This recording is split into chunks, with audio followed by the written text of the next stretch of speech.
பொகவந்தலாவ் பகுதியை பொறுத்தமட்டில் அனுமதியின்றி மாணிக்கக்கல் அகழ்வில் ஈடுபட்டதாக மூவர் கைது செய்யப்பட்டுள்ளதாக ஒரு தகவல் வெளியிடப்பட்டிருக்கின்றது.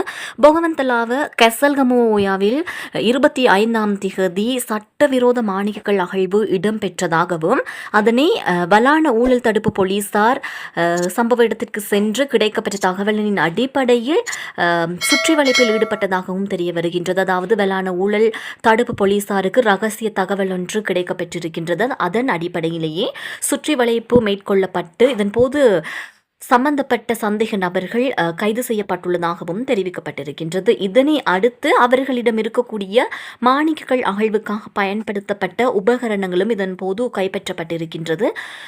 வலான ஊழல் தடுப்பு போலீசார் என்பது இலங்கையை பொறுத்த மட்டில் அவர்களுக்கு இருக்கக்கூடிய ஒரு சிறப்பு அதிகாரம். எந்த இடத்திலும் அவர்கள் சம்பவம் இடம்பெறும் பொழுது நேரடியாக சென்று களத்தில் கைது செய்வதற்கான முழு அதிகாரமும் அத்தகைய ஊழல் தடுப்பு போலீசாருக்கு வழங்கப்பட்டிருக்கின்றது. அதன் அடிப்படையிலேயே அவர்கள் மூலமாக சுற்றி வளைப்பும் மேற்கொள்ளப்பட்டு கைது நடவடிக்கையும் இடம்பெற்றிருக்கின்றது.